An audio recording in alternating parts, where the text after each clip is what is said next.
वंदना जी। वंदना बोल रही हो?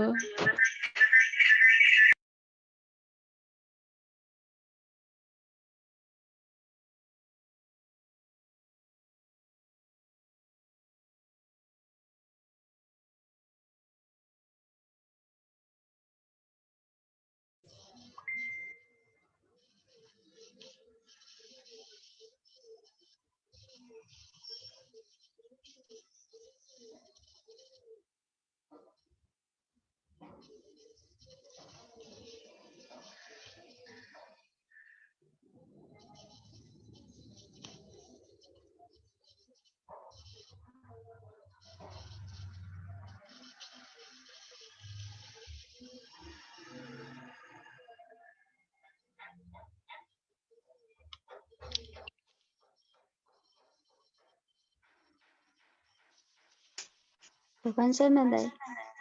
नमस्ते हम्म, भन्थे वन्दना जेठो न सर भगवान सर न भगवान शरण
ಒಂದನ್ನ ಬಂತೆ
खाए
Tunai.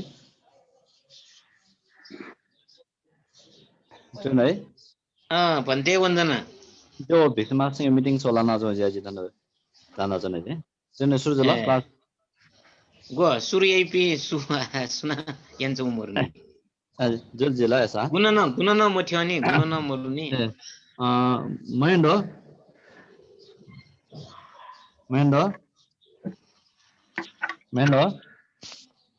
हजुर हेलो हेलो आफ्नो जेबाट नसा शेयर याबरी जेन नसा त्याल लो मन हेला ला वछि शेयर या जुलिक मजे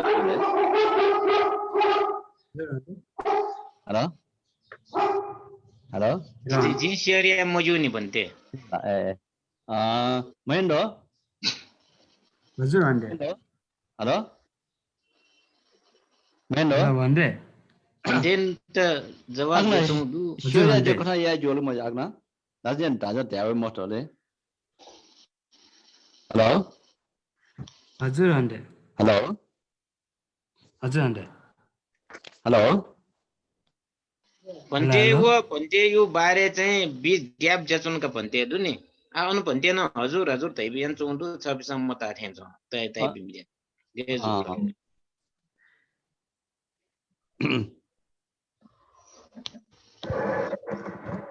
नजा मेबदे चागी पठेन गर्ते हैवे नजाले वो पछि तेन न वो स्किन शेयर ना बिया खाला या मालनी मेन हो हजुर भन्दै अगर वो सिरियान दस का सदा हो ने वो ले होस्टोटिव का सीन आला वो वो सिरियान का सदा सीन आवे ए हासन वो होस्टोटिव का सीन या वाला बेटा ट्रेन रे होस्टोटा बेसान जो लाओगे जो पुरा वेदे उठास का सिरियान दस का सदा होस्टोटिव का डाला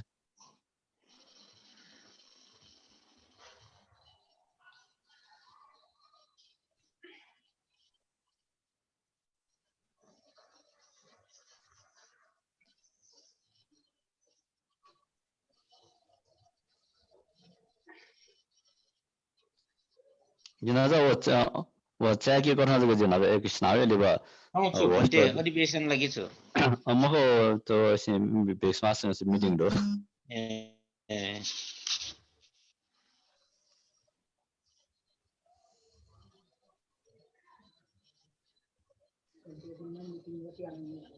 अहिले अब परियतिउपति आछि मिटिङ ला आइतबार ख मंगला भन्ते आइतबार ड्युजे जेन त जल सृजन बोला हजुर भन्दै त्यो छ नि हजुर भन्दै म सृजन त्यो ट्रेन सलाई त्यो होस्ट पठाइदियो है नेट होस्ट गराइदियो है त्यसमा एलो गरिदियो न होस्ट है एलो स्क्यान गर्नु मैले एलो स्क्यान गरे अनि ट्रेन सलाई होस्ट पठाइदियो हुन्छ है मेक होस्ट त्यसले सुन्नु भएको छ कि छैन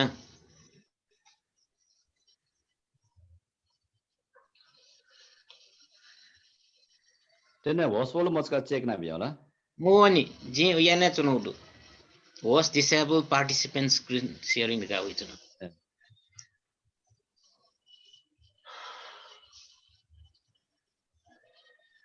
सृजना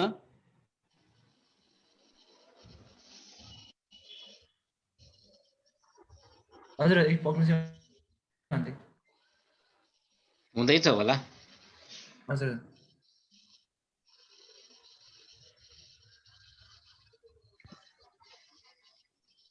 हजुर भयो भन्दै तेने वचका चेक ना भी होला मेक होस्ट जो का हिचको स्वे जिला जिला जिला जिला नो सृजना धन्यवाद है ल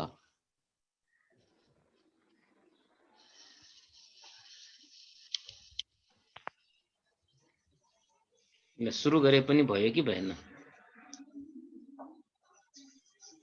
तेने जे पलकता हामीलाई जिउ तै बिजाउँले सुर्यान बिजाउँले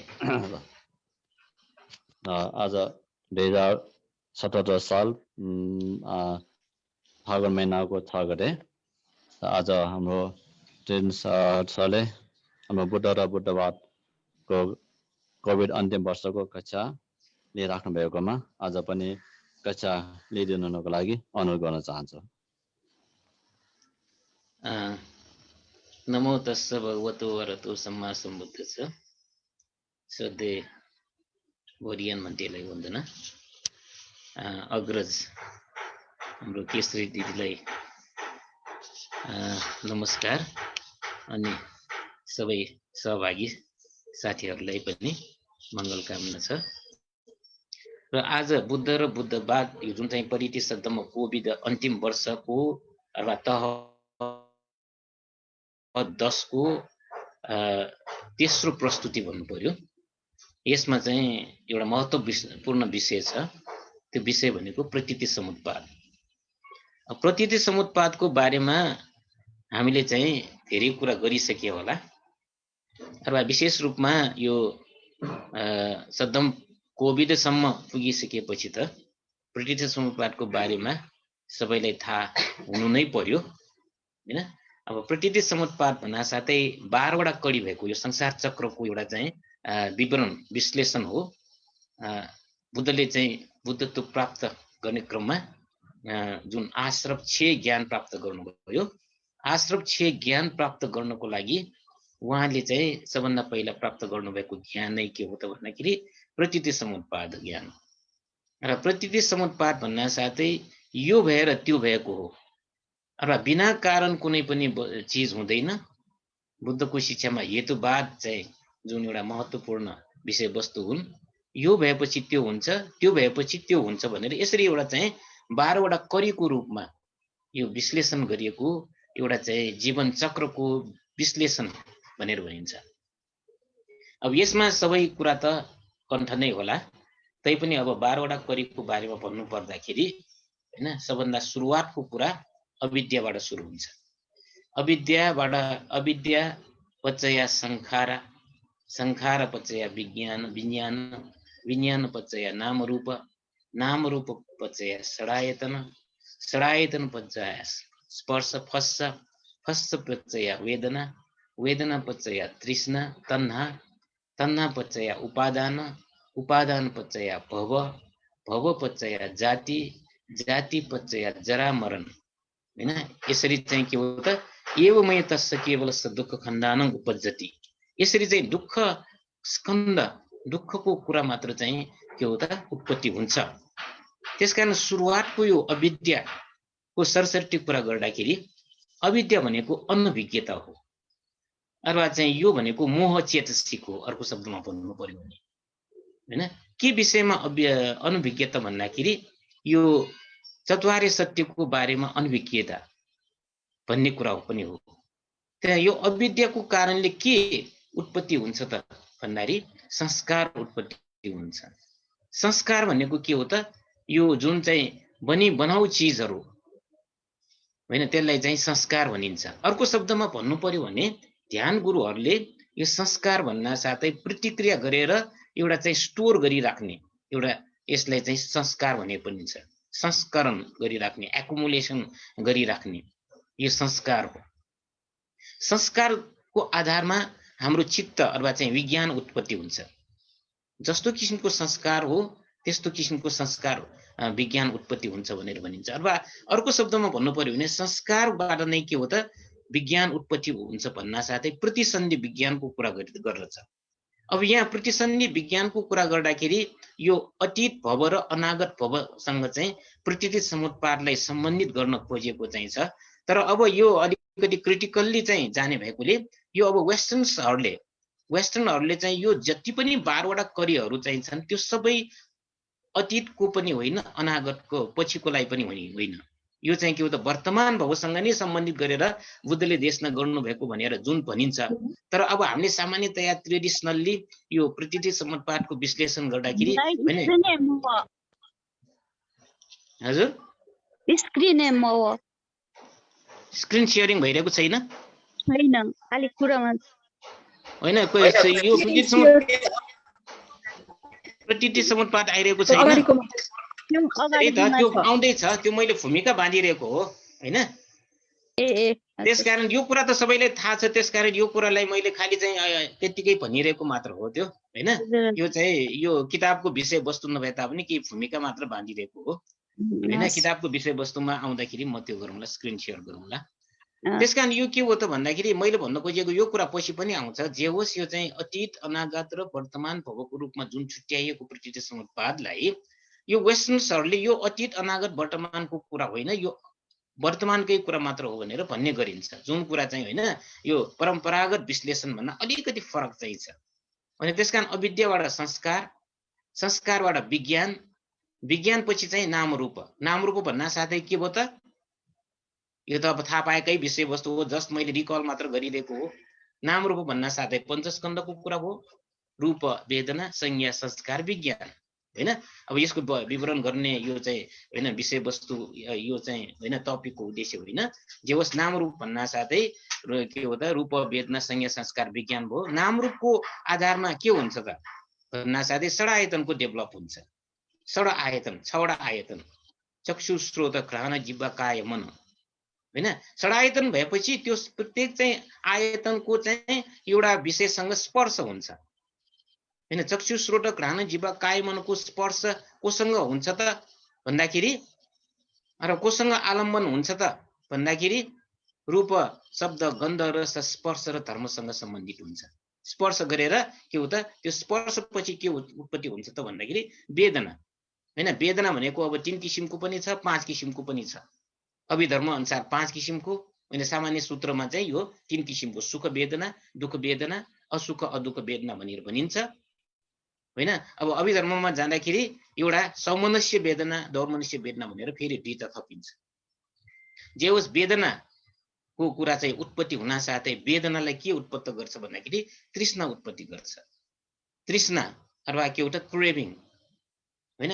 क्रेभिङ उत्पत्ति हुन्छ अथवा तृष्णा उत्पत्ति भएर चाहिँ त्यसको विकसित रूपमा, विकसित स्वरूपको रूपमा के हो त, उपादान डेभलप हुन्छ, आसक्ति हैन। सामान्य रूपमा मात्र हुँदैन। अब तृष्णामा चाहिँ एउटा सामान्य रूपमा चाहिँ हैन आफूलाई आवश्यक महसुस हुन्छ, त्यसप्रति अलिकति हैन मतलब चाहिँ त्यो प्राप्ति गर्ने लालायत हुन्छ भने आसक्ति अथवा चाहिँ उपादानमा त्यसमा टाँसिने नै हुन्छ।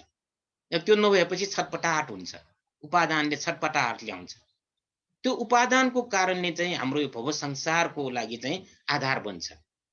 यो जन्म जन्म लिने चाहिँ एउटा आधार, जुन चाहिँ भव संसारको आधार बन्छ हैन। तन्ना पचय उपादान, उपादान पचय भव।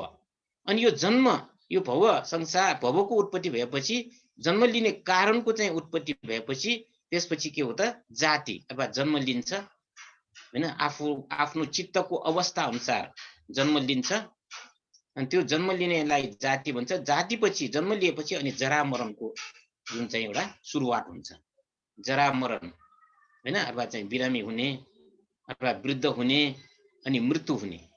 त्यसमा एवं मे तस्य केवलस्य दुःख खण्डानु उपजति, यसरी चाहिँ के हो त, दुःख खण्ड मात्र उत्पत्ति हुन्छ भनेर यो प्रकृति समुत्पादको कुरा चाहिँ गर्नुभएको थियो हैन। अब यसलाई सरसर्ती रूपमा मैले प्रकृति समुत्पादको बारेमा कुरा गरेँ। यो कुरा सबैलाई थाहा भएको, जस्ट आई एम रिकलिङ इट हैन। अब यो सम्बन्धमा अब यसको विषयवस्तुको कुरा गर्दाखेरि अब एकैपटक यसमा यो बुद्ध र बुद्धवादको पुस्तकमा तृष्णा र उपादानको कुरा हुन्छ। अब यसमा के भन्न खोजेको त भन्दाखेरि महावज्ञको कुरा चाहिँ छ। महावज्ञ हैन, विनय पिटकको महावज्ञमा चाहिँ आयुष्मान असजीले, असजित पनि भनिन्छ होइन, पञ्चभद्र वर्गीय मध्ये एकजना उपतिशलाई एउटा उपदेश दिनुभएको थियो। उपतिश भनेपछि भावी सारीपुत्र हैन। सारीपुत्र र मौदगल्यायन पहिला चाहिँ हैन सञ्जय परिव्राजकको शिष्य थियो र उसले चाहिँ के हो त भन्दाखेरि उसले सञ्जयको सानिध्यमा बसेर धर्मको कुरा सिकिरहेकोमा उनीहरूलाई त्यति चित्त बुझिरहेको थिएन।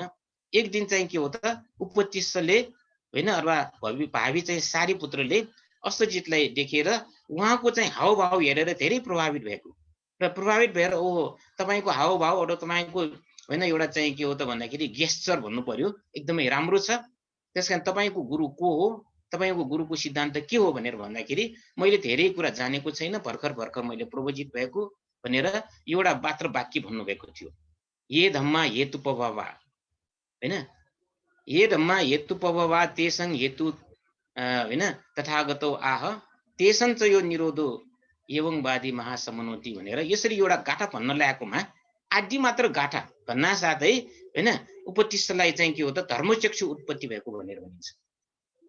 त्यसमा ये धम्मा हेतुपभवा यो गाथालाई चाहिँ एकदमै एउटा महत्त्वपूर्ण गाथाको रूपमा लिइन्छ। यसले चाहिँ चतुर्आर्य सत्यलाई संक्षिप्तमा दर्शाउने गाथाको रूपमा लिएको चाहिँ छ, हैन। त्यसकारण चाहिँ यो एकदमै विभिन्न बौद्ध देशहरूमा यसको वाचन गर्ने चलन चल्ती छ।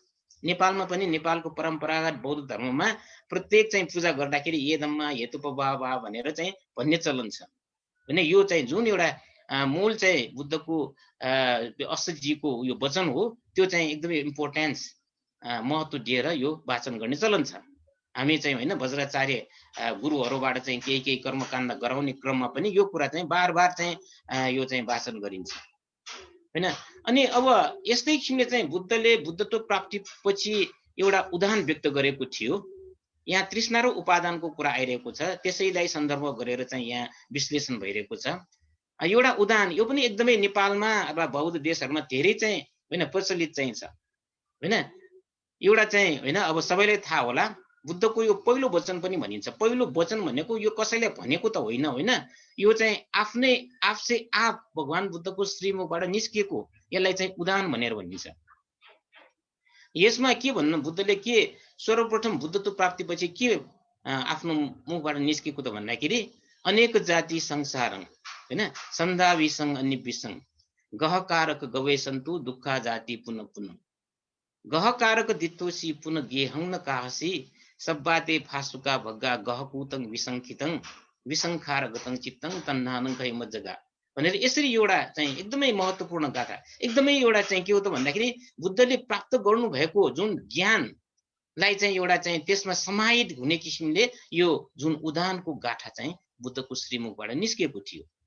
यसको मतलब के हो त भन्दाखेरि मैले स्कन्द रूपी यो शरीर, स्कन्द भनेको पञ्चस्कन्द रूपी यो शरीर चाहिँ बनाउने अथवा पञ्चस्कन्द रूपी यो शरीर अथवा रूपी घर बनाउने दकर्मीलाई खोजी गरेर चाहिँ धेरै समयसम्म मैले चाहिँ होइन जन्म लिइसकेँ, तर धेरै वर्षसम्म मैले देखिरहेको थिएन कसले यो चाहिँ होइन घर बनाउँछ भनेर, यो शरीर रूपी घर कसले बनाउँछ भन्ने कुरा मलाई थाहा भएको थिएन, हैन।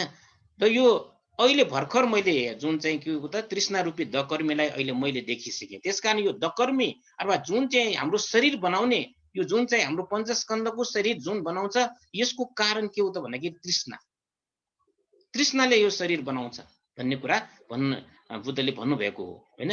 तृष्णा रूपी दकर्मीलाई मैले अहिले देखिसकेँ, हैन। अब यो स्कन्द गृहलाई फेरि बनाउन पाइने छैन। क्लेश रूपी दलिन र धुरीहरूलाई भाँचिसके अथवा यो जुन चाहिँ घर बनाउनको लागि चाहिने विभिन्न मटेरियल्सहरू हैन विभिन्न निर्माण सामग्रीहरूलाई मैले चाहिँ नष्ट गरिसकेँ। अविद्या रूपी घरको शिखरलाई विनाश पारिसकेँ। चित्त संस्कार विहीन भयो र तृष्णा क्षय गरिसकेँ। विसंखार गतं चित्तं तन्नानं खै मजगा। चित्त संस्कार विहीन भयो। चित्तले अब कुनै पनि प्रतिक्रियालाई चाहिँ यसले चाहिँ के हो त ठाउँ नदिने यस्तो अवस्था भइसक्यो। हाम्रो चित्तले जति बेलासम्म प्रतिक्रिया रियाक्सन गरिरहन्छ तबसम्म त्यो प्रतिक्रिया गरेको कारणले हाम्रो चाहिँ के हो त संस्कार बनिरहेको हुन्छ। त्यसकारण संस्कार बन्नुमा चाहिँ के हो त हाम्रो चित्तको प्रतिक्रिया हाम्रो मानसिकता प्रतिक्रिया गर्नसँग सम्बन्धित हुन्छ भने अब प्रतिक्रिया विहीन भइसक्यो। मेरो संस्करण गर्ने एकुमुलेसन गर्ने हैन यसलाई चाहिँ यस्तो किसिमको प्रवृत्ति मबाट टाढा भइसकेकोले संस्कार विहीन भयो र तृष्णा क्षय भयो भनेर व्यक्त गर्नुभएको। त्यसकारण चाहिँ यो प्रकृति समुत्पादमा तृष्णा भन्ना साथै के हो त भन्दाखेरि यो एउटा चाहिँ के हो त शरीर जुन चाहिँ छ यो शरीर रूपी जुन चाहिँ विषय वस्तुको रूपमा भएको चाहिँ यो चाहिँ छ त्यसलाई तृष्णा हैन। यो चाहिँ शरीर बनाउने जुन चाहिँ एउटा चाहिँ दकर्मी अथवा मेटेरियल्सहरू आदि इत्यादिलाई चाहिँ तृष्णाको रूपमा लिएको भनेर भन्न सकिन्छ। त्यसकारण यस गाथाले दुःखको उत्पत्तिको मूल कारण कसलाई भनेको छ त भन्दाखेरि तृष्णा हो भनेर चाहिँ यो भन्न खोजेको चाहिँ छ। हैन। यस समुदय सत्यलाई अथवा चाहिँ अर्को शब्दमा चित्त यो जुन चाहिँ चतुर्थ सत्यमा त के हो त यो तृष्णा भनेको त के हो त समुदय सत्य हो। दुःख सत्यपछि दुःख समुदय सत्य आउँछ। दुःख समुदय सत्यमा चाहिँ के हो त तृष्णा समुदय दुःखको कारण के हो त भने तृष्णा हैन। अब तृष्णालाई पनि के हो त भन्दाखेरि तीन किसिमको तृष्णाहरूको कुरा चाहिँ छन् हैन। एउटा चाहिँ काम तृष्णा छ, अर्को भव तृष्णा छ, अर्को विभव तृष्णा चाहिँ छ। जे होस् यो तृष्णा नै के हो त भन्दाखेरि दुःखको मूल कारण हो, दुःखको उत्पत्तिको मूल कारण हो। त्यसैले यो तृष्णालाई निर्मूल गर्नु नै दुःखको मूललाई प्रहान गर्नु हो भनेर ठोकुवा गर्ने काम बुद्धले सर्वप्रथम गर्नुभएको थियो। त्यसकारण चाहिँ यो प्रकृति समुत्पादमा तृष्णा हैन अविद्याको कारणले संस्कार, संस्कारको कारणले विज्ञान, विज्ञानको कारणले नामरूप, नामरूपको कारणले षडायतन, षडायतनको कारणले स्पर्श, स्पर्शको कारणले वेदना, वेदनाको कारणले जुन तृष्णा बन्छ त्यो चाहिँ के हो त संसार चक्रलाई घुमाउने। हामी मानिस लगायत सटु प्राणीहरूलाई संसार चक्रमा घुमाउने कारण के हो त यो तृष्णाबाट सुरु हुन्छ। त्यसकारण चाहिँ यो जुन चाहिँ वेदनासम्मको कुरा गर्ने हो भने यो वेदनासम्मको कुरालाई चाहिँ हामीले के भन्न सकिन्छ भन्दाखेरि यो स्वाभाविक रूपमा हैन भइरहने चिजै हो। तर चाहिँ वेदनालाई तृष्णा पट्टि चाहिँ हामीले चाहिँ हैन अब सम्बन्धित नगरिकन वेदनाबाट तृष्णा उत्पादन नगरिकन वेदनाबाट प्रज्ञा उत्पादन गर्न सक्यो भने के हो त यो संसार चक्रबाट चाहिँ हामी टाढा हुन सक्ने। जुन संसार चक्र हुन्छ त्यो संसार चक्रबाट तोड्न सक्ने कुन कડીबाट भन्दाखेरि वेदना पश्चाया प्रज्ञाबाट। वेदना पश्चाया तृष्णा त भइरहेकै हुन्छ हैन। तर अब हाम्रो मूल काम के हो त वेदना हुन्छ त्यो वेदनालाई तृष्णामा हैन तृष्णा वेदनाबाट तृष्णा उत्पन्न नगर्ने हैन। अब ध्यान हामीले गर्दाखेरि पनि के हो त वेदना भइरहेको हुन्छ त्यो वेदना प्रति आसक्त नहुने हैन। त्यसको अनित्य स्वभाव हैन त्यसको नश्वर स्वभाव उत्पत्ति हुन्छ विनाश हुन्छ भनेर यसरी चाहिँ त्यसप्रति चाहिँ के हो त एउटा आसक्त नभइकन हैन त्यसप्रति प्रतिक्रिया नगरिकन त्यसको मतलब चाहिँ तृष्णा उत्पत्ति नगरिकन राग र द्वेष उत्पत्ति नगरिकन हामीले चाहिँ बस्न सक्यो भने त्यही चाहिँ हाम्रो के हो त हाम्रो चाहिँ के हो त मतलब चाहिँ निर्वाण यात्राको सुरुवात हुने भनेर चाहिँ ध्यान गुरुहरूले भन्ने गर्छ। अब अर्को कुरा के हो त भन्दाखेरि छन्दको कुरा यहाँ अलिकति विश्लेषण गरेको चाहिँ छ। छन्द छन्द अथवा चाहिँ के हो त इच्छा। सामान्यतया छन्द भन्ना साथै इच्छा हो। तर पनि अब के हो त भन्दाखेरि बुद्धको बौद्ध साहित्यमा यो जुन चाहिँ छन्दलाई राम्रो कुराको इच्छा गर्नेलाई पनि सामान्यतया छन्द भनेर भनिन्छ हैन। जस्तै अब यो हामीले चार रीतिपातमा हैन छन्दको कुरा हुन्छ। छन्दलाई पनि एउटा रीतिपातको रूपमा लिएको चाहिन्छ। मतलब राम्रो काम गर्नलाई पनि केही इच्छा त आवश्यक हुन्छ नि, केही इच्छा त्यसको प्रति चाहिँ झुकावको आवश्यकता हुन्छ, त्यसलाई पनि छन्द भनेर भनिन्छ। तर भगवान बुद्धको अब भनाइलाई चाहिँ हैन विशेष रूपमा चाहिँ के हो त भन्दाखेरि आशा छन्द भनेको चाहिँ तृष्णा लोभ जस्तै अकुशल चित्त होइन। तर पनि के हो त भन्दाखेरि यसरी चाहिँ यो जुन छन्द कुशल कर्मको लागि जुन एउटा चाहिँ इच्छा गर्ने विषयलाई चाहिँ छन्द भनिन्छ भने त्यो कुशल कर्मको लागि चाहिँ इच्छा गरेको पनि त्यो पनि के हो त त्यसले पनि दुःख चाहिँ सम्वर्धन गर्छ रे। अब अकुशल चित्तसँग सम्पृक्त भएको नराम्रो छन्द हीन आशा छन्द होस् अथवा चित्तलाई दमन गर्न चाहने कुशल छन्द दुवैले मानसिक अशान्ति ल्याउन सक्छ। त्यसकारण चाहिँ हामीले अब कुनै चिजको कुशल कर्म गर्ने क्रममा पनि अब विशेष गरेर ध्यान भावना गर्ने क्रममा पनि मैले ध्यानलाई चाहिँ एकदमै विकास गर्छु, ध्यानप्रति म चाहिँ एकदमै ध्यान प्राप्त गर्छु भनेर त्यो ध्यान प्राप्त गर्ने प्रतिको तृष्णा पनि के हो त भन्दाखेरि यो पनि अकुशल छन्द जस्तै चाहिँ के हो त दुःखदायी हुन्छ। एक किसिमको चाहिँ ध्यान गर्दाखेरि पनि के हो त हामीले एकदमै सन्तुलित रूपले हैन त्यसमा चाहिँ अब समतापूर्वक बस्नुपर्छ भन्ने कुरा पनि त्यही कुरा हो। ध्यान गरिरहेको चाहिँ छ तर के हो त भन्दाखेरि आफूलाई चाहिँ हैन उपयुक्त हुने किसिमको चाहिँ परिस्थिति अथवा चाहिँ केही चाहिँ वेदना उत्पत्ति भयो भने खुसी हुने, आफूलाई आफूलाई चाहिँ होइन अब दुःखदायी चाहिँ भेट्न भयो भने त्यसप्रति चाहिँ होइन प्रतिक्रिया गर्यो भने त्यो पनि के हो त भन्दाखेरि मेरो ध्यान चाहिँ अब ठिक भएन अथवा चाहिँ मैले ध्यान चाहिँ प्राप्त गर्न सकिएन भनेर यसरी चाहिँ मनमा एक किसिमको निराशापन पनि आउन सक्छ। त्यसकारण जुनसुकै अवस्था पनि के हो त सती सम्पजन्य स्मृति सम्प्रजन्य भनेर चाहिँ होइन अब यो सतिपठान सूत्रमा एकदमै महत्त्वपूर्ण शब्द चाहिँ प्रयोग भएको चाहिँ छ होइन। ध्यान भावना गर्दाखेरि पनि हामीले के हो त यो छन्द अथवा के हो त यो यस्तै हुनुपर्छ भनेर यस्तो किसिमको चाहिँ जुन एउटा चाहना चाहिँ हुनु हुँदैन होइन। त्यो चाहिँ स्वाभाविक रूपले चाहिँ त्यसप्रति चाहिँ एउटा के हो त भन्दाखेरि अभ्यास गरेर प्राप्त हुने चिज हो। तर एकदमै चाहिँ होइन प्राप्त भएन भनेर एउटा नैराश्यताको भावना अथवा छिट्टै प्राप्त गर्ने मतलब चाहिँ भन्ने यस्तो किसिमको चाहिँ एउटा हरबडाहटमा चाहिँ काम गर्नु हुँदैन भन्ने किसिमको एउटा सन्देश दिएको हामी पाउँछौँ होइन। त्यसकारण चाहिँ अब एउटा प्रसङ्ग चाहिँ पनि चाहिँ छ एउटा होइन। अब यसमा योसँग अलिकति सम्बन्धित गर्न खोजेको चाहिँ छ छन्दको कारणले दुःख हुन्छ भन्ने किसिमले। यो प्रेमको कारणले दुःख हुन्छ। अब यहाँ प्रेम भन्न साथै अब एउटा चाहिँ स्त्री पुरुषको चाहिँ एउटा आकर्षण मात्र होइन, आमा छोरा र आमा र बच्चाहरूको बाउ छोराको बिचको एउटा चाहिँ होइन स्नेहलाई पनि प्रेम भनेर भनिन्छ भने यो जुनसुकै किसिमले प्रेम भए तापनि त्यो त त्यसबाट दुःख नै उत्पत्ति हुन्छ भन्ने किसिमको कुरा चाहिँ गर्नुभएको चाहिँ छ। र यसरी एउटा प्रसङ्गमा चाहिँ प्रेमको कारणले दुःख हुन्छ भनेर छोरा मरेको एकजना महाजनलाई बुद्धले चाहिँ होइन अलिकति चाहिँ के हो त उसको मनलाई एउटा चाहिँ के हो त समतामा राख्नको लागि छोरा मरेर दुखदार भइरहेको एकजना महाजनलाई छोरा मरेको भनेर चाहिँ तिमीले चाहिँ दुःख मान्नु पर्दैन, तिमीले चाहिँ प्रेम गरेको कारणले त्यो छोरा मरेको कारणले दुःख भएको हो। प्रेम धेरै जति हुन्छ जति बढी हुन्छ त्यति नै चाहिँ के हो त भन्दाखेरि दुःख पनि बढी हुन्छ भनेर भन्ना साथै त्यो कुरा चाहिँ उसलाई चित्त नबुझेको रहेछ। त्यो बाउ चाहिँलाई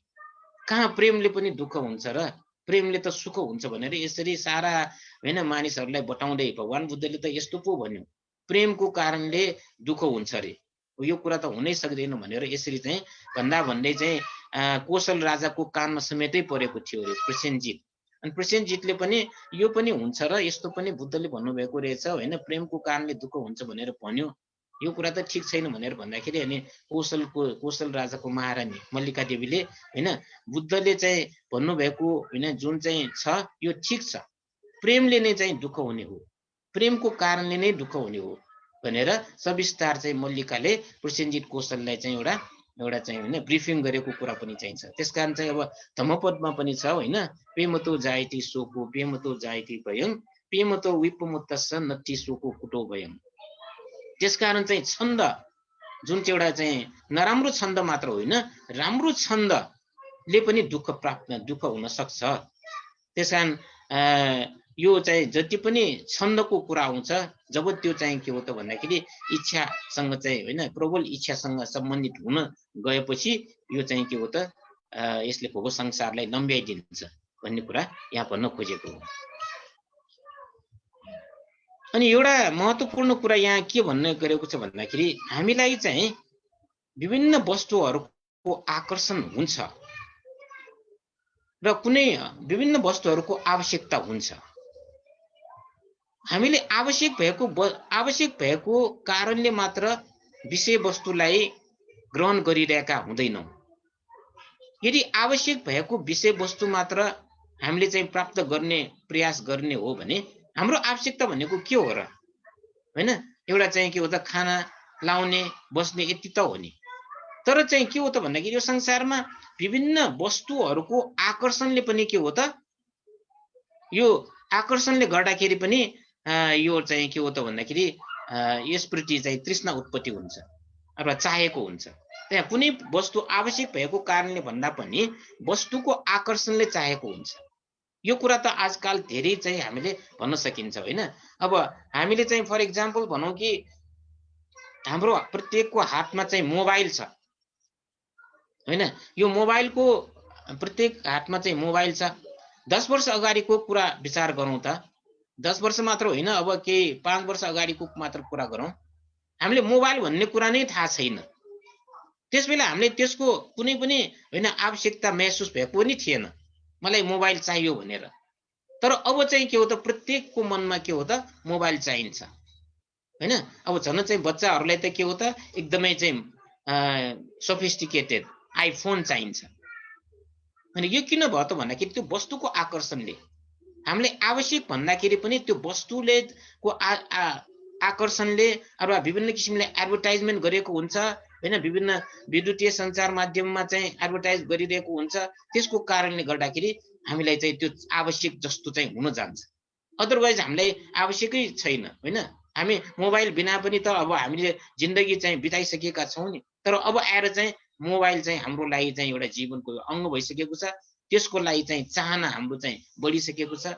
त्यसकारण चाहिँ के हो त भन्दाखेरि कुनै वस्तु आवश्यक भएर मात्र चाहिँ होइन त्यसको चाहना हुने होइन, आकर्षणले पनि। त्यसकारण यो अब मार्केटिङ म्यानेजमेन्टमा होइन विशेष रूपमा चाहिँ काम गर्नेहरूले चाहिँ यो कुरालाई नै मानिसको कमजोरी हो भनेर ठानेर होइन विभिन्न किसिमले आकर्षणमा पारेर चाहिँ उनीहरूले चाहिँ विभिन्न किसिमको के हो त एउटा चाहिँ एडभर्टाइजमेन्ट गरेर यो किसिमले चाहिँ आफ्नो बिक्रीलाई बढाइदिन्छन् अथवा मानिसहरूलाई चाहिँ होइन उनीहरूको चित्तको लोभयुक्त चित्त हैन आसक्तियुक्त चित्तलाई चाहिँ एकदमै एउटा चाहिँ आधारमा त्यसलाई चाहिँ क्यास गर्ने काम गरिरहेको भन्ने कुरा हामीले भन्न सक्छौं। त्यसकारण चाहिँ यो विशेष गरेर सोफेनहावरले यो प्रज्ञाविद हैन जर्मनको चाहिँ एकदम विद्वान सोफेनहावरले प्राणीहरूले कुनै न कुनै कारण भएकोले कुनै चीजलाई चाहेको नभई कुनै चीजलाई चाहेको कारणले वा छन्द वा तृष्णाको कारणले युक्तिलाई खोजी गर्नु परेको हो भनेको कारण अगाडि कोही कुरा हो। काम तृष्णा, भव तृष्णा र विभव तृष्णामा राइस डेभिसले विभव तृष्णा भनेको अब अलिकति क्रिटिकली अब Rice Davies Mrs Rice Davies है, यहाँ डाक्टर राइस डेभिस भनेको मतलब Mrs Rice Davies. Mrs Rice डेभिसले चाहिँ के हो त तृष्णा भनेको विभव तृष्णा भनेको नमरुन्जेल काम सुखलाई भए जतिकै सामर्थ्यले भोग्नलाई लिनु भएको चाहिँ छ हैन। अब हामीले तृष्णाको कुरा गर्दाखेरि काम तृष्णा, विभव तृष्णा, काम तृष्णा, भव तृष्णा, विभव तृष्णा भनेको छ हैन। काम तृष्णा भनेपछि के हो त भन्दाखेरि पञ्चकाम गुण प्रति आसक्ति हुने। भव तृष्णा भनेपछि विभिन्न किसिमको चाहिँ हैन भव अथवा जन्म लिएर चाहिँ सुख शान्ति परिभोग गर्ने इच्छा तृष्णा।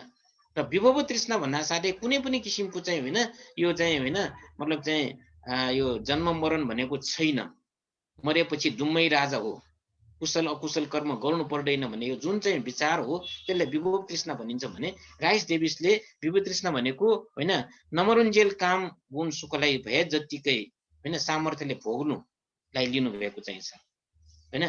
तर अब पाली साहित्यमा वि भन्ने शब्दले चाहिँ विस्तृत हुनु, गम्भीर हुनु भन्ने कुरा चाहिँ यो चाहिँ प्रयोग गरेको चाहिँ छ। र अरु भन्दा चाहिँ के हो त भन्दाखेरि विशिष्ट जीवनको चाहना गर्नु, यशकीर्ति फैलाउनु चाहनु आदि पनि विभव तृष्णा हो भन्ने कुरा स्पष्ट गर्दछ हैन। खाली चाहिँ विषय वस्तु विभिन्न सामग्री विषय वस्तुहरूको चाहना मात्र होइन कि आफ्नो चाहिँ हैन आफू प्रभावशाली हुनु, आफ्नो चाहिँ अधीनमा धेरै कुराहरू धेरैलाई राख्न सक्नु, अरु भन्दा माथि चाहिँ पुग्नु, आफ्नो चाहिँ नाम एकदमै जताततै फैलिनु, यशकीर्ति फैलाउनु, यस्तो इच्छा पनि के हो त विभव तृष्णाको रूपमा लिनुपर्छ भनेर डाक्टर राइस डेभिसले चाहिँ पालिटेक सोसाइटीको उहाँ चेयरम्यान हो हैन, उहाँको सम्बन्धमा भन्नुभएको तृष्णाको सम्बन्धमा उहाँले भन्नुभएको कुरा हो। अब उपादानको कुरा आउँछ हैन, तृष्णा पच्चया उपादान, तन्ना पच्चया उपादान। मैले भनिसके तृष्णामा चाहिँ यो के हो त इच्छाको जुन चाहिँ एउटा फ्रिक्वेन्सी परिमाण चाहिँ अलिकति बढ्छ, तृष्णाले नै के हो त सम्पूर्ण कुरा हुने हो हैन।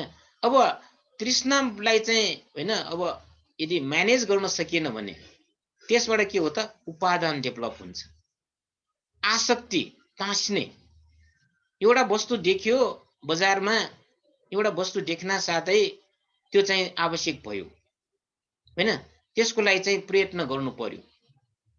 तर चाहिँ अब सामान्यतया त्यो चाहिँ प्रयत्न गर्ने काम गर्छ हैन कुनै वस्तु प्राप्त गर्नको लागि, तर त्यो वस्तु चाहिँ अब आफूले लिन सकिएन, प्राप्त गर्न सकिएन भने अब राति निन्द्रा नआउने, त्यो नभइकन नहुने हैन। कुनै वस्तु अथवा व्यक्ति विशेष चाहिँ को चाहना हुन्छ, त्यो त्यो सामान्य चाहना मात्र होइन, त्यो चाहना वृद्धि भएर त्यो व्यक्ति अथवा विषय वस्तु चाहिँ नभएपछि होइन आफ्नो जीवन नै चाहिँ होइन केही मतलब नभएको जस्तो होइन आफ्नो जीवनै चाहिँ होइन जीवन नै चाहिँ खेर गएको जस्तो गरेर रात दिन त्यसको चाहिँ मनमा त्यो विषयलाई चाहिँ मनमा राखेर होइन आफ्नो जीवनलाई चाहिँ एक किसिमले एकदमै डिस्टर्ब गरिराख्नेलाई चाहिँ आसक्ति उपादान भनेर भनिन्छ। यसकारण यो उपादान अथवा एट्याचमेन्ट अथवा आसक्ति होइन इङ्ग्लिसमा यसलाई एट्याचमेन्ट भनेर भनिन्छ। यो 4 प्रकारको चाहिँ छ। यो 4 प्रकारको उपादानमा चाहिँ काम उपादान हैन भनिन्छ। त्यो काम गुणप्रति तीव्र आसक्ति जुन चाहिँ हो त्यसलाई चाहिँ काम उपादान भनेर भनिन्छ। जसमा चाहिँ के हो त यो कुनै वस्तु विशेषको चाहिँ के हो त एकदमै तीव्र चाहिँ आसक्ति। अब काम भन्ना साथै पञ्चकाम गुणसँग सम्बन्धित हुन्छ। अब पञ्चकाम भन्ना साथै चक्षु आँखाबाट चाहिँ हैन राम्रो वस्तुहरूको हेर्ने उपादान, कानबाट चाहिँ राम्रो सुन्ने उपादान, यस्तै किसिमले चाहिँ हैन 5 वटा इन्द्रियबाट चाहिँ जुन चाहिँ उपादान अथवा आसक्ति हुने हो त्यसलाई काम उपादान भनिन्छ। भन्ने म र मेरो भन्ने भावनालाई चाहिँ आत्मवाद अथवा त्यसलाई चाहिँ आत्मवाद उपादान भनेर भनिन्छ। र त्यस्तै चाहिँ आफ्नो कल्चर, आफ्नो ट्रेडिसन, आफ्नो चाहिँ कर्मकाण्डलाई नै चाहिँ सबै कुरा हो भनेर त्यसप्रति चाहिँ आसक्ति भइरहनेलाई चाहिँ शीलव्रत उपादान भनेर भनिन्छ। र त्यस्तै चाहिँ अब आफ्नो धारणा मात्रै ठिक, अरूको धारणा बेठिक भनेर यस्तो किसिमको चाहिँ होइन मनमा राख्नेहरूको चाहिँ होइन त्यसप्रति आफ्नै धारणा मात्र ठिक छ भनेर आसक्त हुनेहरूलाई चाहिँ दृष्टि उपादानमा परेको भनिन्छ। त्यसकारण यो उपादान चाहिँ के हो त एकदमै एउटा चाहिँ के हो त आसक्ति हो। यसले मानिसहरूलाई चाहिँ के हो त स्वतन्त्र बनाउँदैन, यसले परजीव बनाइदिन्छन्। काम उपादान, आत्मवाद उपादान, शीलव्रत उपादान र दृष्टि उपादान, यो उपादान उत्पत्ति हुनको कारण पनि के हो त भन्दाखेरि तृष्णाको कारणले हो। त्यसकारण यो उपादानको कारणले नै चाहिँ भव उत्पत्ति हुने हो हैन। हामीले सामान्य रूपमा कुनै विषय वस्तु व्यक्ति विशेषको मात्र चाहिँ हैन उपादान आसक्तिको कुरा चाहिँ यहाँ आइरहेको चाहिँ छैन है।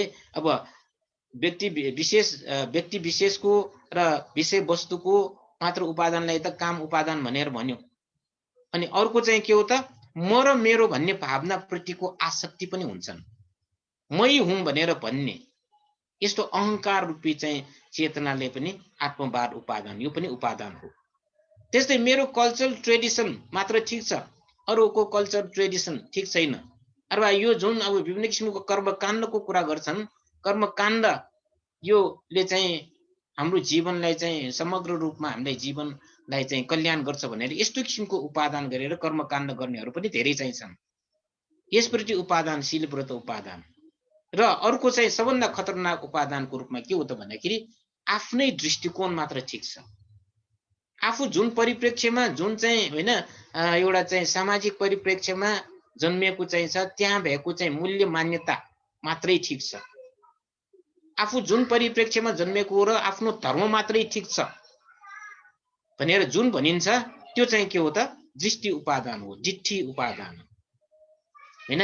आजकल जति पनि चाहिँ होइन समस्याहरू आइरहेको चाहिँ छ यो 4 वटा उपादानको कारणले त हो नै, तर पनि के हो सबभन्दा सशक्त रूपमा जिट्ठी उपादानको कुरा चाहिँ प्रमुख रूपमा भइरहेको चाहिँ छ हैन। अब हामी विभिन्न चाहिँ कारणले चाहिँ झगडा हुने विभिन्न वातावरण हुन्छन्, धर्मको कारणले झगडा हुन्छन्, राजनीतिको कारणले झगडा हुन्छन् भनेको त्यो के कारण त भन्दाखेरि it is because of the दृष्टि उपादान हैन। एटिट्युडको चाहिँ एउटा चाहिँ के हो त क्लिङ्गिङ हो। उपादान भनेपछि क्लिङ्गिङ हैन।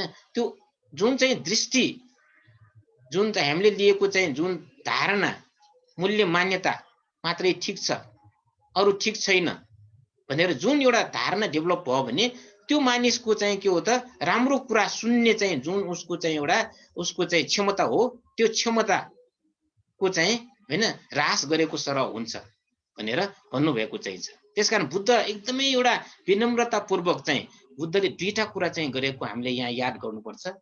दुईटा कुरा के हो त भन्दाखेरि यहाँ जुनसुकै कुरा पनि एउटा स्वतन्त्र चिन्तनबाट हामीले चाहिँ सही र चाहिँ ठिक र बेठिक भनेर छुट्याउनु पर्छ भने अनि अर्को कुरा के हो त भन्दाखेरि यहाँ मैले जुन मूल्य र मान्यता भनेर चाहिँ ठिक भनेर भनिरहेको छु त्यो बाहेक अरू पनि धेरै मूल्य मान्यताहरू चाहिँ राम्रो चाहिँ छन् भनेर चाहिँ यसरी पनि हामीले विचार गर्नुपर्छ भनेर बुद्धले चाहिँ एकदमै बार बार भन्नुभएको चाहिँ छ हैन। एकपटक आनन्द भन्टेलाई चाहिँ भगवान बुद्धले एउटा फूल दिनुभयो, फूल दिएर चाहिँ आनन्द यो फूल कति राम्रो छ भन्दाखेरि एकदमै राम्रो भगवान भनेर भन्यो।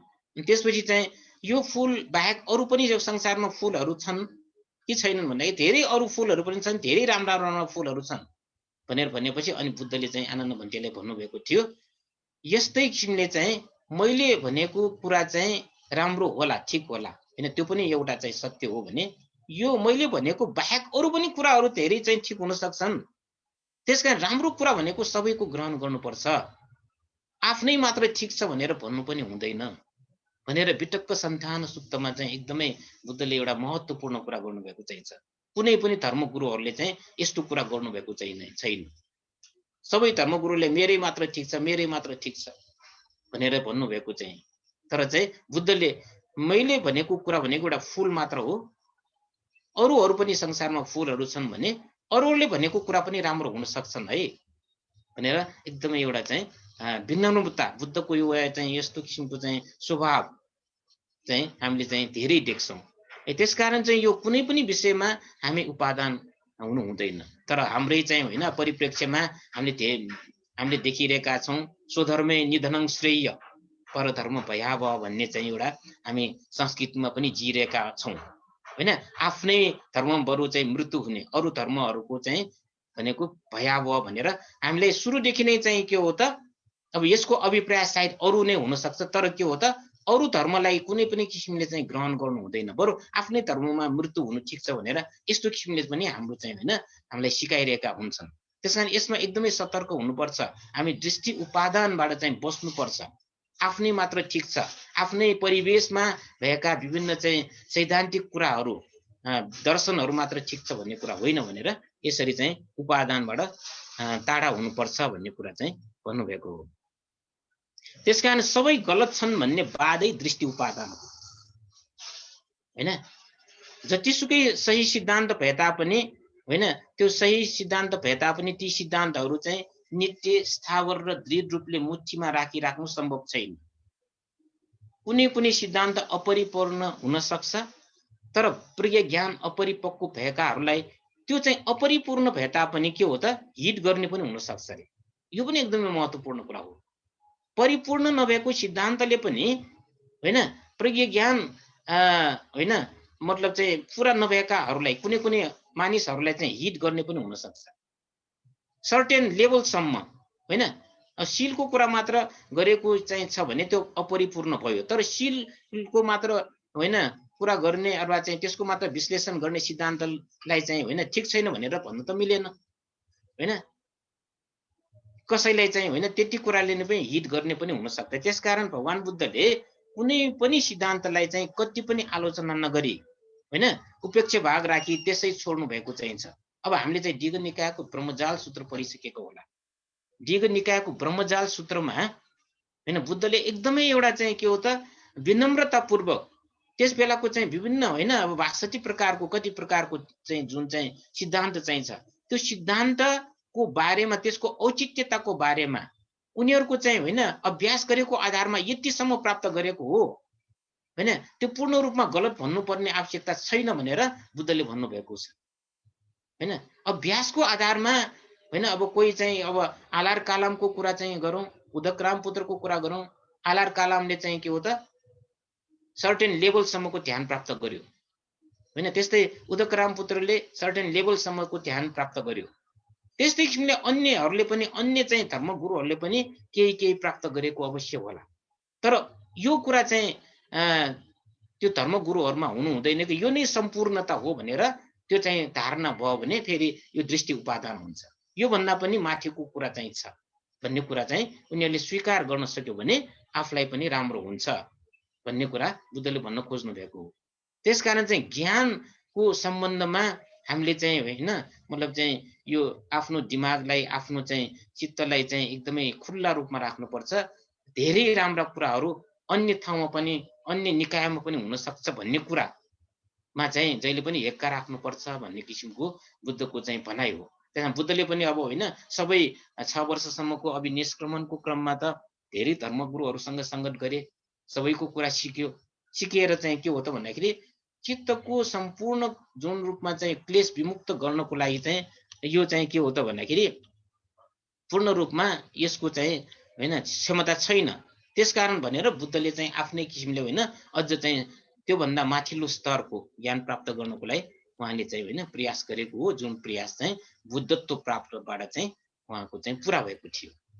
त्यसकारण चाहिँ यहाँ हामी सबैको सबै गलत भन्ने जुन एउटा चाहिँ होइन जुन धारणा हामीले चाहिँ विचार गर्छौँ त्यो पनि एउटा चाहिँ के हो त दृष्टि उपादान हो भनेर भन्न खोजेको हो।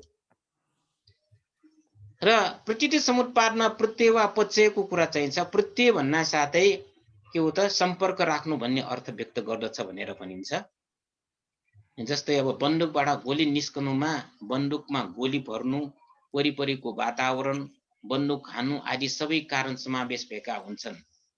यिनीहरू मध्ये सबैभन्दा विशिष्ट कारणलाई चाहिँ के हो त जुन कारणले चाहिँ यो जुन चाहिँ होइन बन्दुकबाट गोली निस्किन्छ त्यसको सबैभन्दा विशिष्ट कारणलाई चाहिँ प्रत्यय वा पच्चय वा होइन प्रत्यय, पालीमा पच्चय संस्कृतमा प्रत्यय भन्न सकिन्छ भनेर भनेको चाहिन्छ।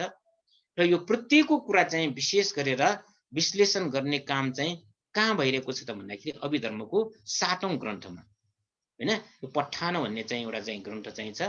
यो पठानमा चाहिँ संक्षिप्त रूपमा चाहिँ भन्ने हो भने यो 24 प्रकारको प्रत्यय जुन चाहिँ छ त्यो एउटा चाहिँ के हो त भने बुद्धको एउटा चाहिँ फाइन्डिङ्समा बुद्धको एचिभमेन्टको चाहिँ एउटा महत्त्वपूर्ण कुराको रूपमा लिइन्छ। हेतु पच्चय, आरम्भन पच्चय होइन यस्ता विभिन्न किसिमको चाहिँ होइन प्रत्ययको कुरा चाहिँ 24वटा प्रत्ययको कुरा चाहिन्छ यो पठानमा चाहिन्छ। यसले समग्र बुद्धको जुन दर्शनलाई चाहिँ अरू दर्शन भन्दा विशिष्ट किसिमले चाहिँ दर्शाउन खोजेको चाहिन्छ। र यो चाहिँ के हो त प्रकृति समुत्पादको प्रत्ययको आधारमा नै चाहिँ के हो त प्रत्ययको जुन शब्द चाहिन्छ त्यसैको आधारमा वर्णन गरिएको चाहिँ छ भनेर भनिन्छ होइन। अब एउटा हामीले चाहिँ एउटा चाहिँ बौद्ध ग्रन्थहरूमा एउटा भन्ने गरिने के छ भन्दाखेरि दुईटा ग्रन्थलाई चाहिँ एउटा नमुनाको रूपमा लिएको आधारको रूपमा लिएको हामी देख्छौँ। एउटा के हो त भन्दाखेरि मज्जिम निकाय र अर्को पठान। पठान भन्ना साथै अभिधर्मको 7औं ग्रन्थ हो। मज्जिम निकाय भन्ना साथै के हो त त्रिपिटकको सूत्रपिटक अन्तर्गत के हो त सूत्रपिटक अन्तर्गतको 5वटा निकाय मध्ये होइन पहिलो निकाय के हो त दीघ निकाय, दोस्रो निकाय मज्जिम निकाय हो होइन। त्यसकारण चाहिँ यो मज्जिम निकाय र चाहिँ यो जुन चाहिँ पठान भन्ने ग्रन्थको एउटा मापदण्डको रूपमा लिएको चाहिन्छ। कसरी त भन्दाखेरि अब यो पठान भन्ने चिज चाहिँ बुद्ध शासनको चाहिँ के हो त भन्दाखेरि उच्चतम चाहिँ प्रचार प्रसार भएकोमा बेलामा मात्र चाहिँ के हो त यो चाहिँ पठान भन्ने चाहिँ यो जुन चाहिँ ग्रन्थ अथवा यसको सम्बन्धको होइन ज्ञानहरू चाहिँ मानिसहरूले प्राप्त गर्न सक्छन् होइन। अब त्यो पठान ग्रन्थ चाहिँ होइन अब त्यसको चाहिँ विचार विमर्श गरेर मानिसहरूमा एउटा चाहिँ एकदमै चाहिँ दर्शनको विशिष्टता बुद्धको शिक्षाको दर्शनको विशिष्टताको बारेमा थाहा हुन्छ होइन। र त्यो किताब चाहिँ सामान्यतया नभए तापनि यो बुद्धले सिकाएको ज्ञान पूर्ण रूपमा चाहिँ लोप हुँदैन रे होइन। तर विभिन्न ग्रन्थहरू हट्दै हट्दै गर्दै गयो र मज्जिम निकायमा पुग्दाखेरि मज्जिम निकायसम्म यदि सुरक्षित भए तापनि अथवा मज्जिम निकाय एउटा ग्रन्थसम्म पनि सुरक्षित भए तापनि बुद्धको शिक्षा चाहिँ के हो त त्यतिकै प्रचार प्रसार भइरहेको हुन्छ। तर के हो त भन्दाखेरि यदि मज्जिम निकाय नै चाहिँ ग्रन्थ नै चाहिँ के हो त लोप भयो, विनाश भयो, त्यसको बारेमा थाहा हुन सकेन भने के हो त सम्पूर्ण बुद्धको शिक्षा चाहिँ लोप हुन्छ भनेर यसरी भन्ने गरेको चाहिन्छ। त्यसकारण मज्जिम निकायलाई चाहिँ के भन्छ त एउटा यस्तो चाहिँ बेसिक चाहिँ टिचिङ्सको सङ्ग्रह गरिएको ग्रन्थको रूपमा लिएको चाहिन्छ।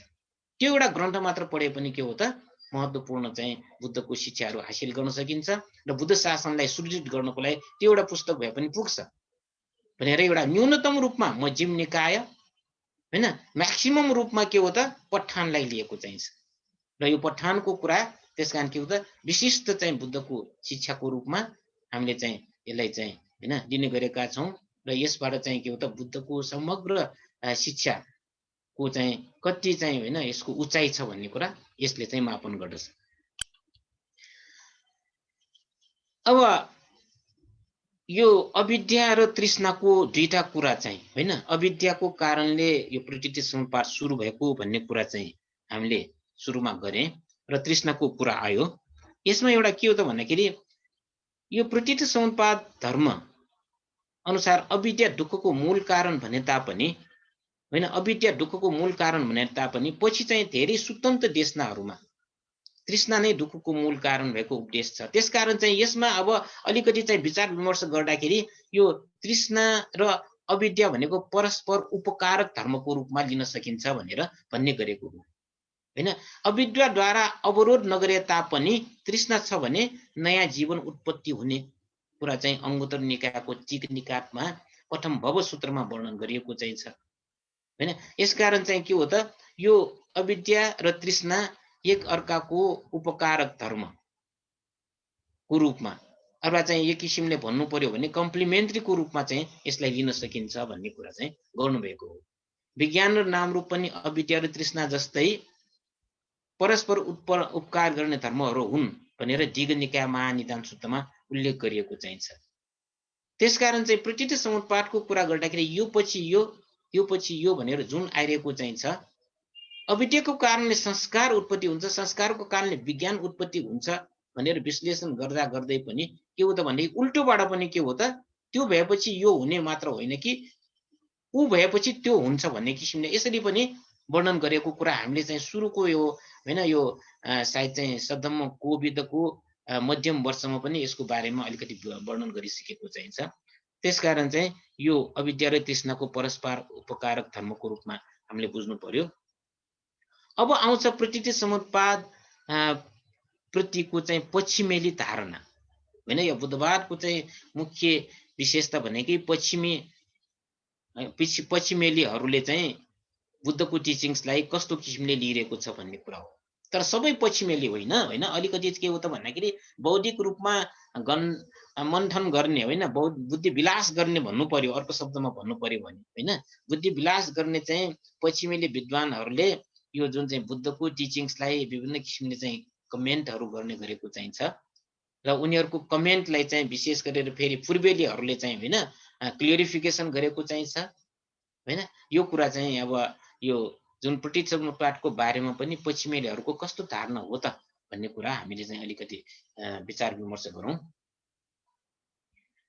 यहाँ अब प्रतीति समुत्पाद चाहिँ हामीले गम्भीर धर्मको रूपमा लिन्छौँ हैन पूर्वेलीहरूले।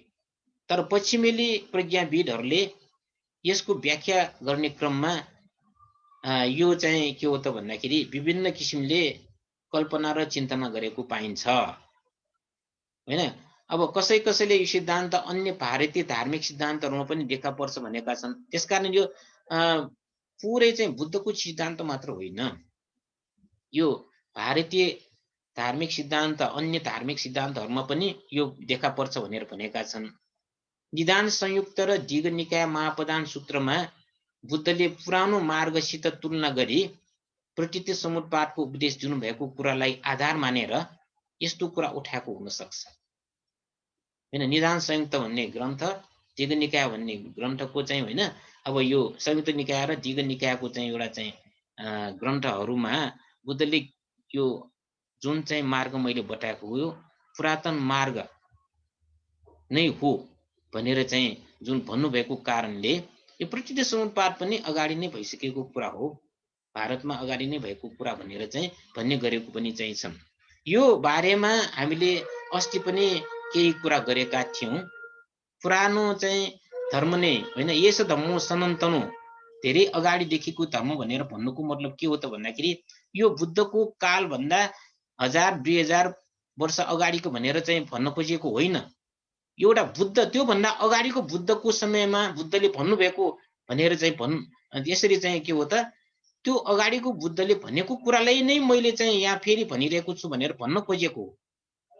अब हामीले धेरै अगाडि चाहिँ पनि भनिसके एउटा बुद्धान्तर अथवा एउटा बुद्धपछि अर्को बुद्ध हुनको लागि कति समय चाहिन्छ हैन। सामान्यतया 4 असंख्य 1 लाख कल्प भनेर भनिरहेको यो भनेको त धेरै समय हो।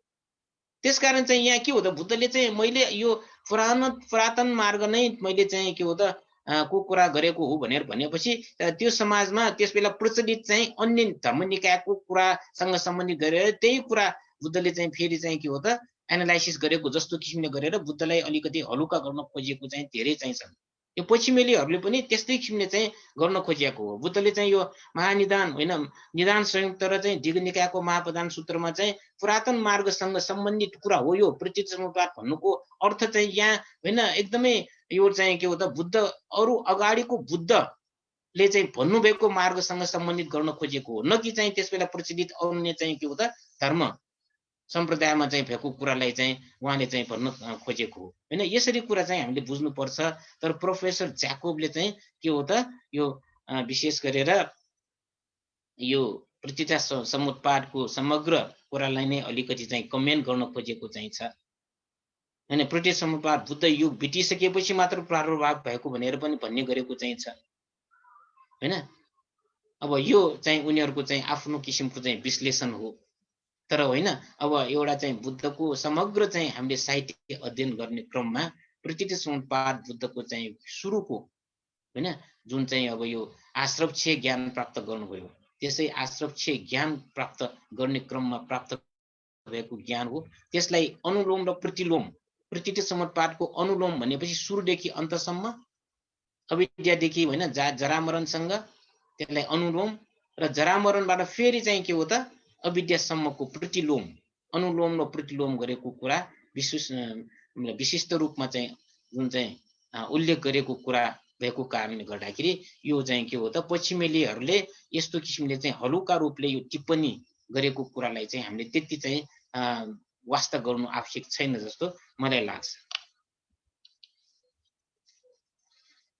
अब यस्तै चाहिँ अब येस्कन भन्ने एकजना येस्कन भन्ने चाहिँ छ होइन। एकजना भारतीय प्रज्ञाविदले प्रतीत समुत्पाद मनुष्यको जीवन मार्गमा सामना गर्नुपर्ने घटनाहरूको रूपमा देखाएको भनेर भनेका छन्।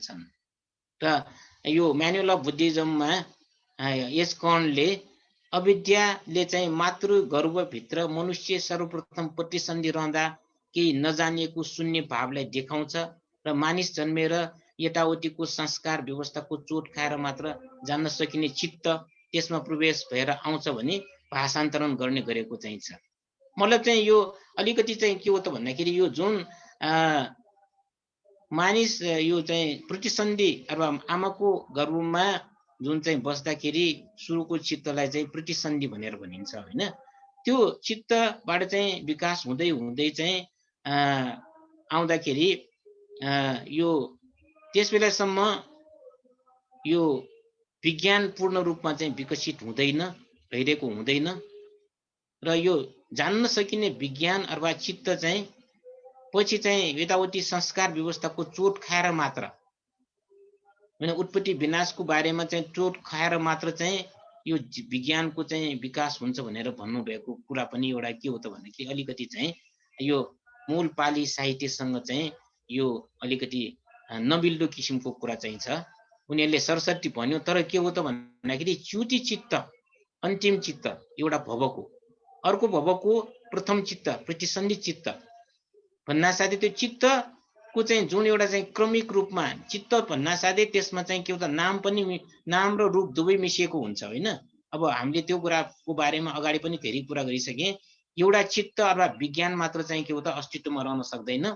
त्यो चाहिँ नाम र रूपको चाहिँ अन्योन्याश्रितको कारणले गर्दाखेरि केही चाहिँ त्यसमा रूप पनि मिसिएको हुन्छ भने त्यो आमाको गर्भमा बसेपछि त्यो बिस्तारै चाहिँ के हो त विकास हुँदै जान्छ। त्यसबेलादेखि नै चाहिँ के हो त यो प्रतिसन्धि विज्ञान चाहिँ हुँदै जान्छ र जुन एउटा चाहिँ के हो त विज्ञान स्पष्ट रूपमा चाहिँ डेभलप भइसकेको अवस्था हुन्छ हैन। पछि चाहिँ के हो त भन्दाखेरि विभिन्न विज्ञानसँग सम्बन्धित अरू चेतसिकहरूको कारणले यो विज्ञान चाहिँ एकदमै परिमार्जित भयो भन्ने कुरा भयो भने अर्कै कुरा हो, तर विज्ञान एज ए सच अगाडिदेखि नै हुन्छ भनेर हामीले भन्न सकिने कुरा हो। र अनि अर्को एउटा महत्त्वपूर्ण कुरा के हो त भन्दाखेरि पृथ्वी समुत्पात पूर्व वर्तमान तथा अपरान्त जीवनसँग सम्बन्धित छ भनेर हामीले चाहिँ विश्लेषण गर्ने गरिन्छ हैन। तर त्यो पश्चिमेली प्रज्ञाविदहरूले पृथ्वी समुत्पात भनेको एउटै जन्मको उत्पत्ति क्रमलाई देखाएको वा वर्तमान जीवनसँग मात्र सम्बन्धित विषयको रूपमा लिइन्छ। यसमा भएका 12 अङ्गहरू नियालेर हेरेमा चाहिँ के हो त भन्दाखेरि सबैका सबै चाहिँ के हो त यो चाहिँ उनीहरूको धारणा अनुसार वर्तमान जीवनसँग सम्बन्धित चाहिँ छ पश्चिमेलीहरूको धारणा।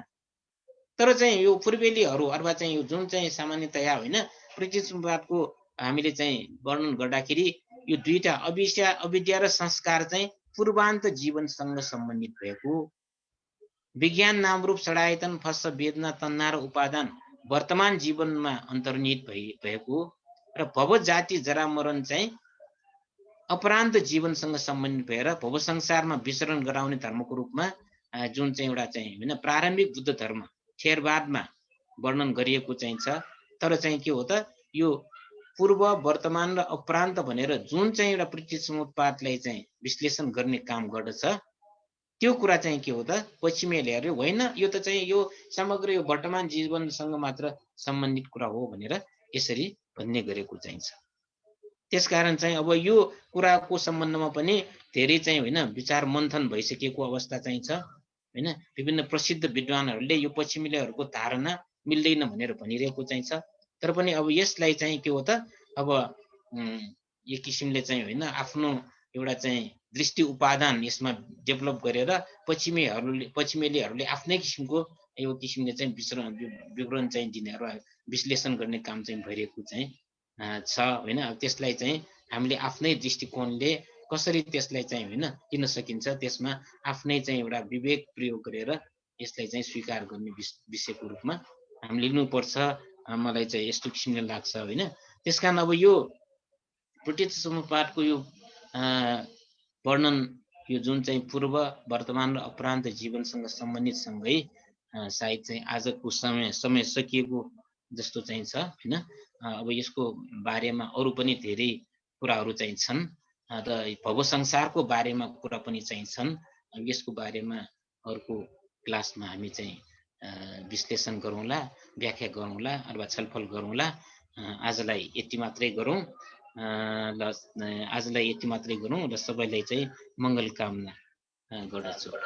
साधु साधु साधु साधु साधु साधु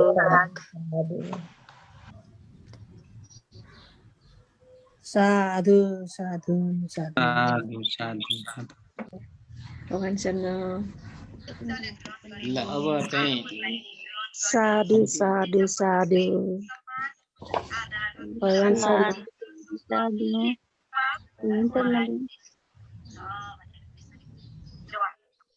भन्टेजु हुनुहुन्छ कि भन्टेको माइक चाहिँ अफ छ। हुनु त पर्ने हो, टाइम त पूजामा जाने टाइम त भइसकेको छैन। ल गुणले चाहिँ समापन गरिदिनु त। आज त्रिरत्न सरले यस्तो प्रतीत्य समुत्पातको बारेमा विदेश के भन्छ उता पश्चिमेलीहरूको विचारहरूको बारेमा जुन वर्णन विचारहरू हामीलाई बताइदिनु भयो त्यसको लागि धेरै धेरै साधुवाद। अनि हजुरको सुस्वास्थ्य र दीर्घायुको पनि कामना गर्दछु। धन्यवाद। साधु साधु साधु साधु साधु साधु नमस्कार सर। धन्यवाद। साधु साधु साधु। हजुर अब भरेको क्लासमा हामी भेटौँला। अनि त्रिरत्न सरसँग चाहिँ अब अर्को हप्ता भेटौँला सर। मेरो सायद चाहिँ अर्को हप्ता यो भयो भने करिब करिब सिद्धिन्छ कि यो भव संसार भन्ने एउटा चाहिँ बाँकी छ होइन। यो कुरा चाहिँ अब सायद अर्को नभए अब दुईटा क्लासमा सिद्धिन्छ। ए हजुर हस् सर। ल सबैलाई ल चाहिँ फेरि एकपटक मङ्गल कामना सहित म एन्ड गर्छु। म चाहिँ लिम हुन्छु। हजुर हस्।